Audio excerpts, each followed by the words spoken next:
Assalamualaikum warahmatullahi wabarakatuh. Selamat siang Ananda. Hari ini kita akan mempelajari materi teks berita.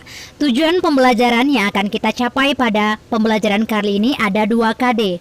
Untuk KD 3.1 ada 2 tujuan pembelajaran yang harus kita capai. Pertama, Ananda mampu menjelaskan pengertian unsur-unsur berita. Kedua, Ananda mampu menemukan unsur-unsur berita dalam teks berita secara benar. Untuk KD 4.1, tujuan pembelajaran yang harus kita capai ada 3. 1. Ananda mampu menjawab pertanyaan tentang isi teks berita secara benar. Kedua, Ananda mampu menyimpulkan unsur-unsur berita secara benar. Ketiga, Ananda mampu menanggapi isi teks berita secara benar. Materi pertama, kita masuk kepada materi teks berita. Pengertian teks berita. Teks berita adalah teks yang melaporkan kejadian dan peristiwa atau informasi mengenai sesuatu yang telah atau sedang terjadi. Teks berita disampaikan dari satu orang atau satu instansi kepada banyak orang. Informasi yang disampaikan bisa melalui lisan atau elektronik, seperti teks berita yang sering kita dengar di televisi. Yang kedua berupa tulisan atau media cetak, seperti berita yang sering kita baca di koran. Informasi yang disampaikan pada teks berita bersifat aktual dan faktual. Ciri-ciri teks berita. Nah, salah satu ciri teks berita berkaitan dengan hal yang kita sampaikan pada materi pertama tadi, yaitu pertama, faktual. Faktual artinya kejadian yang diangkat menjadi sebuah berita haruslah kejadian yang benar-benar terjadi atau kejadian yang bersifat fakta. Jadi kita tidak boleh mengarang berita atau menciptakan suatu berita yang tidak benar adanya. Kedua, aktual. Informasi yang disampaikan bersifat terbaru atau kekinian sehingga khalayak ramai ingin membaca berita yang kita tulis. Ketiga, unik dan menarik. Teks berita disampaikan dengan penyampaian yang menarik, dikemas dengan kata-kata yang menarik. Teks berita biasanya mengandung nilai kemanusiaan, kriminalitas, dan konflik, serta hal menarik lainnya yang ingin diketahui oleh pembaca atau khalayak ramai. Jadi, informasi tentang diri kita apakah menarik bagi orang lain? Jika sesuatu itu menurut Ananda hanya menarik untuk diri Ananda, contohnya informasi tentang diri Ananda sendiri, itu tidak bisa diangkat menjadi berita. Kecuali misalnya prestasi-prestasi yang gemilang, itu bisa diangkat menjadi teks berita. Keempat, sistematis dan lengkap. Artinya teks berita harus berurutan sesuai dengan struktur berita. Kelima, seimbang.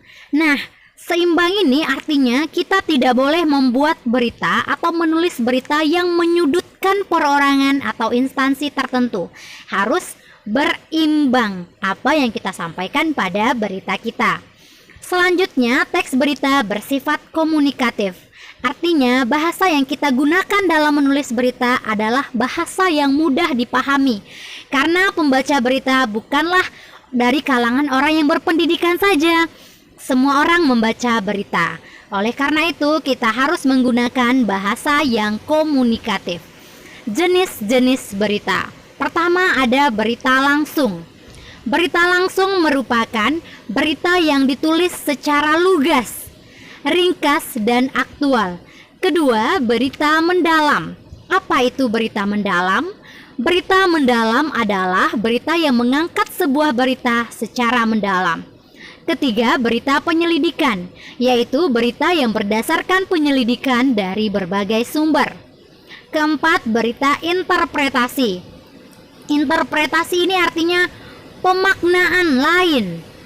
Maka berita interpretasi ini bermakna berita yang berdasarkan perkembangan dari berita langsung dengan penambahan beberapa informasi.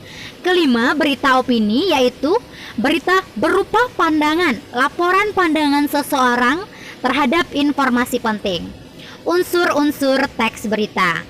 Nah, ini penting sekali untuk Ananda ketahui. Dalam suatu berita harus ada unsur 5W1H atau adik Simba. Jadi ketika Ananda ingin menulis sebuah berita, pastikan unsur 5W ini ada di dalamnya. Apa saja unsur 5W1H ini? Yaitu unsur apa, di mana, kapan, siapa, mengapa, dan bagaimana.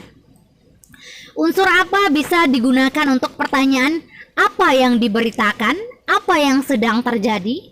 Selanjutnya unsur di mana itu untuk menjawab pertanyaan tempat, di mana kejadian tersebut terjadi. Yang kedua, yang ketiga, unsur kapan untuk menanyakan waktu, kapan kejadian tersebut terjadi.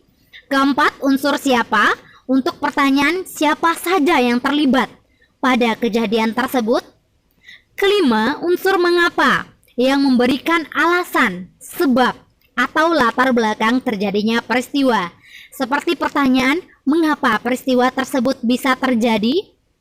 Yang keenam, unsur bagaimana yang menjelaskan proses atau kejadian suatu peristiwa. Misalnya, bagaimana proses kejadian tersebut? Nah, itulah unsur yang ada pada teks berita. Selanjutnya, simpulan, tanggapan, dan penyampaian yang ada pada isi teks berita. Untuk simpulan berita, ada 4 langkah yang bisa kita lakukan dalam menyimpulkan teks berita. Pertama, mendengarkan atau membaca teks berita dengan seksama. Kedua, mencatat pokok penting atau unsur 5W1H. Ini penting sekali untuk menyimpulkan teks berita. Ketiga, membuat simpulan berdasarkan unsur berita yang ditemukan. Nah, unsur 5W1H tadi kita gabungkan menjadi sebuah simpulan. Selanjutnya, menyimpulkan isi berita dalam bentuk sebuah paragraf berdasarkan unsur-unsur yang telah ditemukan pada teks berita. Kedua, tanggapan terhadap berita. Ada 2 aspek yang perlu diperhatikan ketika memberikan tanggapan. Pertama, kebenaran dan kelengkapan unsur berita. Nah, ketika teman Ananda atau ketika ada penyajian sebuah berita dan menurut Ananda isinya masih terlalu umum atau belum jelas apa yang diberitakan, itu bisa kita tanggapi berkaitan konten atau isi. Kedua, mengenai bahasa berita, terlihat dari penggunaan kalimat dan pilihan kata. Nah, ketika Ananda mendengar atau membaca berita yang pilihan katanya kurang tepat, mungkin terjadi pemborosan kata atau ketidaktepatan peletakan sebuah kata, Ananda bisa memberikan tanggapan pada bahasa berita. Ketiga, penyampaian berita. Cukup dengan memahami unsur berita tersebut dan menceritakan dengan kalimat sendiri. Nah, penyampaian berita ini sesuaikan dengan pandangan kita terhadap berita. Jadi kita harus membaca berita tersebut, memahaminya, dan kita tahu tentang apa berita tersebut, apa isinya. Baru kita bisa menyampaikan berita tersebut dengan baik. Nah, tugas Ananda itu terpisah dengan video ini, nanti akan dikirimkan atau diberikan dengan format lain oleh guru-gurunya. Jangan lupa mengerjakan tugas ya. Terima kasih telah menonton channel Ruang Bahasa. Jangan lupa like, comment, share, dan subscribe. Wassalamualaikum warahmatullahi wabarakatuh.